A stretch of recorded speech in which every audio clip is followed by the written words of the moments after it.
Hello, welcome to another fresh edition of Poly Playbook. We're serving up all the hot action, cool plays, and everything in between for Cal Poly Athletics. I'm Connor McCarthy. I'm Nate Edelman. I'm Brian Chong. Poly Playbook starts now. Who do you think will win the Super Bowl this year? I think the Patriots are going to win. Hi, I'm Joe Schatz, and I'm here at Spanos Stadium. I'm Megan Healy here at Staples Center. Myself will be taking on Sierra Highland, best pitcher in Big West softball history. Let's see how this goes. Tune in every week to Poly Playbook, right here on Mustang News.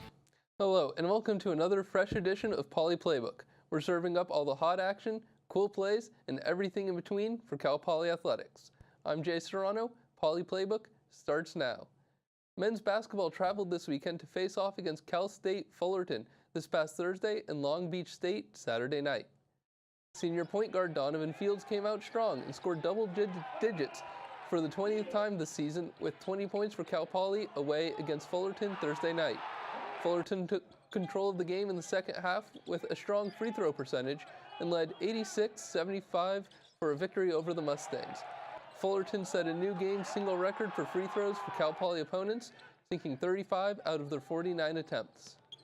Senior Marcellus Garrick scored a career high of 30 points, and Fields came out again, adding double digits, 27 points, for the Mustangs on Saturday night's game against Long Beach. The game ultimately did not fall in the Mustangs' favor. The Mustangs fell in a 94-85 decision inside the Walter Pyramid against the 49ers. Cal Poly ends their 2018-29 season at home inside Moth Athletic Center this weekend against UC Irvine and UC Santa Barbara. They are searching for their third win of the season. Women's basketball went down the coast this past week to play against UC Santa Barbara on Wednesday and then came home to take on Cal State Northridge last Saturday. Despite carrying a lead of 34-29 at halftime, the Mustangs lost to the Gauchos by 2 points in the end. The first half ended 21-18 with Cal Poly still in the lead.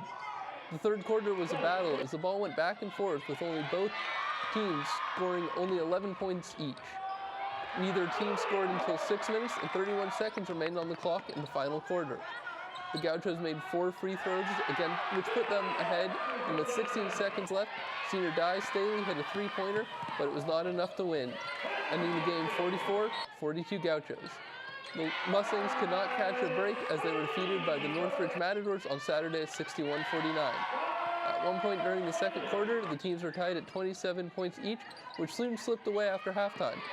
Rufase and her team fought their heart out until the final seconds, but it was not enough to put the Mustangs ahead. The Cal Poly baseball team traveled to take on the Washington Huskies in a 3-game series. The Mustangs managed to take an early lead on Friday as second baseman Connor Gurnick managed to single down the right side to score first baseman Tate Samuelson. But the Huskies rallied back and the lead changed 2 more times before Washington put the game away with 6 runs in the bottom of the 6th. On Saturday, Washington kept their momentum going, taking another back-and-forth game away from the Mustangs with 3 runs in the 8th. And on Sunday, the Mustangs were shut out for the first time in the season as the Huskies held them to just 3 hits and no runs. Yet more late hitting by the Huskies gave them the 5-0 win. The baseball team will return home for a 4-game series against Columbia, which features a doubleheader on Saturday, March 9th. The Cal Poly softball team lost all 4 of its games at the Stanford Nike Invitational over the weekend. For their first game, the Mustangs took on the Northwestern University Wildcats. The Mustangs got out to an early lead with 2 runs in the 4th inning, but the Wildcats managed to knock in 5 runs in the bottom of the 6th to secure the win. Later that day, the Mustangs found themselves unable to score against North Dakota State's strong pitching in an 8-0 loss. And on Saturday, Cal Poly faced off against Montana, but fell behind early and was unable to make the comeback. And on Sunday, the Cal Poly Mustangs took on host team Stanford University. Senior right fielder Crimson Kaiser managed to get the Mustangs on the board with her first home run of the season, but the Cardinal managed to score 13 runs on 17 hits to win the game in 6 innings. The softball team will make their home debut this weekend for the Share Slow Mustang Classic. The Cal Poly women's tennis team opened up Big West Conference play with matches against Long Beach State and UC Riverside. Junior Suzanne Boyden and Grace Oliphant won their 5th straight doubles match, but it wasn't enough as the Mustangs lost at Long Beach State 6-1. And then on Monday, Cal Poly was able to defeat UC Riverside 4-3 for their first win in conference play. With the match tied at 3, Caroline Williams was able to steal the match for Cal Poly with a win in 3 sets. The team is now 4-6 overall and 1-2 in Big West Conference play and will host Sacramento State on Saturday, March 9th at 10 a.m.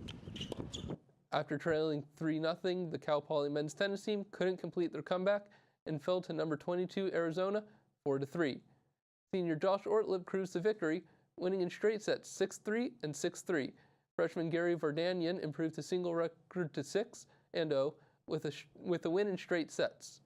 Sophomore Alex Slater tied the match up at 3 after he also won in straight sets, but Antoine Noel lost at the number 2 spot in a close 3-set game to give Arizona the win. Next, the Mustangs will play UNLV at home on Friday, March 8th at noon. Women's golf has 2 Mustangs in the top 20 going into the final round of the Gunrock Invitational. Big West Conference Golfer of the Month, freshman Elizabeth Schultes, is in 14th place, hitting 3 over par on 147 total strokes. Schultes hit 4 over par in the first round with a 76, but was 1 under par in the second round with a 71. Sophomore Caroline Cantlay is tied for 19th place with her 4 over par score on 148 aggregate. Cantlay hit for 73 and 75 in the first and second rounds respectively. The final round of the tournament takes place on Tuesday, March 5th, and the Mustangs will take a month-long break after the final round.